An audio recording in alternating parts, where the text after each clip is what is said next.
বিক্রি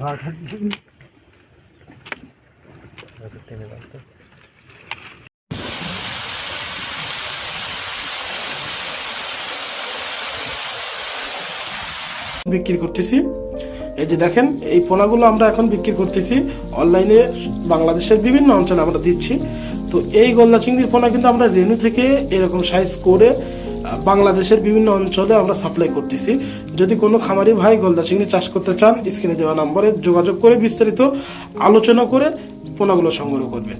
খামারি বন্ধুরা গলদা চিংড়ি শতাংশে 500 পিস করে দিতে পারবেন এবং বাংলার যে কোনো মাছের সাথে মিশ্রভাবে 500 পিস করে দিতে পারবেন।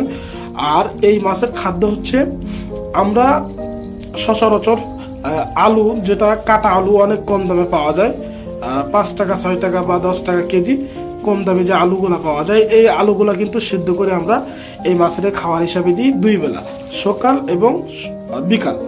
আরেকটা খাবার দিই আমরা, যেটা আপনার খুদের ভাত রান্না করে, এই ছোট মাছের কিন্তু খুদের ভাত রান্না করে দিলে এরা খায়। তো এইভাবে আমরা রেগুলার খাওয়ায়ে 4.5 মাসে মাছটা কিন্তু বড় সাইজ করছি।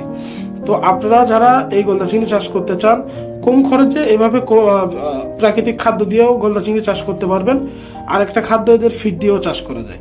আর প্রিয় খামারি বন্ধুরা, এই মাছগুলো কিন্তু এখন 1.5 ইঞ্চি, 2 ইঞ্চি, 2.5 ইঞ্চি সাইজ, এই মাছগুলো আমরা বর্তমানে 7.5 টাকা পিস বিক্রি করতেছি। তো যদি কোনো খামারি ভাই আমাদের কাছ থেকে এই পোনা নিতে চান, যোগাযোগ করবেন।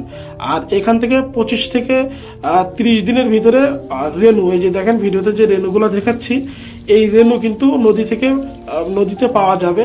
যদি কোনো খামারি ভাই রেনু নিতে চান, এখনই আমাদের বুকিং দিয়ে দিবেন। প্রথম গোনের ফার্স্ট লাটের এই গলদা চিংড়ির রেনু আপনারা আমাদের কাছ থেকে নিতে চাইলে এখনই বুকিং দিয়ে দিবেন। আর প্রিয় খামারি বন্ধুরা, এই মাছগুলোর ভিতরে আজে বাজে মাছও আছে। তো অনেক খামারি ভাই এই গলদা চিংড়ি মাছ কিনে কিন্তু ঠুকতেছেন। কারণ কি, বেড়িবাঁধ নির্মাণ করে বাগদা চিংড়ি চাষ হচ্ছে বাগেরহাটে। ক্লাস্টার নামের এই আধুনিক পদ্ধতির সম্প্রসারণে কৃষকদের উদ্বুদ্ধ করছে মৎস্য অধিদপ্তর। কর্মকর্তারা জানান, এতে উৎপাদন বাড়বে দ্বিগুণ, সাথে কমবে প্রাকৃতিক দুর্যোগের ক্ষয়ক্ষতি। আরিফুল ইসলামের তথ্যচিত্রে ডেস্ক রিপোর্ট। রকমারের ডিসকাউন্টের উপরে শুধুমাত্র নগদ দিয়ে পেমেন্ট করলেই পাবেন আরো 21% ক্যাশব্যাক। সাদা সোনা খ্যাত চিংড়ি উৎপাদনে বেশ সুনাম আছে বাগেরহাটের, তবে কয়েক বছর ধরে কমছে উৎপাদন। এ অবস্থার কারণ কখনো ভাইরাসের আক্রমণ, কখনো প্রাকৃতিক দুর্যোগ। পরিস্থিতির পরিবর্তনে নতুন চাষ পদ্ধতি নিয়েছে মৎস্য অধিদপ্তর, যাতে উদ্বুদ্ধ হচ্ছেন চিংড়ি চাষিরা। আগে যাক কিছু কথা, এখন আর কিছু পাই না। বছর 2-4 ফিরে বন্যায় তলায় যায়, গেড়ি বেড়ি ভেঙে যায় এবং ভাইরাসের টুকটাক যায়, তাও শেষ হয়ে যায়। গাড়ি ঘোড়ায় কাটায় দিছে। এখন আমরা দেখা যাচ্ছে আপনাকে দোয়া আমরা লাভবান হব।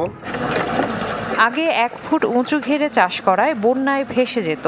ক্লাস্টার পদ্ধতিতে ঘের পরিচর্যা চলছে 5 ফুট চওড়া ও 6 ফুট গর্তের। এতে শীত বা গরমে নিরাপদে থাকবে চিংড়ি। পাড়ে চওড়া করেছি এবং গভীরতা বাড়াইছি, যাতে ভবিষ্যতে আমাদের জলশস্যের কোনো ক্ষতি হওয়ার সম্ভাবনা নেই। আগে সেই সনাতন পদ্ধতি বাদ দিয়ে বৈজ্ঞানিক উপায় এই পদ্ধতিতে যদি আমরা চাষ করতে পারি, তাহলে আমাদের সেই লক্ষ্যমাত্রায় পৌঁছাতে পারবো বাগদা চাষে। জেলা মৎস্য কর্মকর্তা জানান, ক্লাস্টার পদ্ধতিতে একদিকে যেমন প্রাকৃতিক দুর্যোগ থেকে রক্ষা পাবেন চাষিরা, অন্যদিকে উৎপাদনও হবে দ্বিগুণ।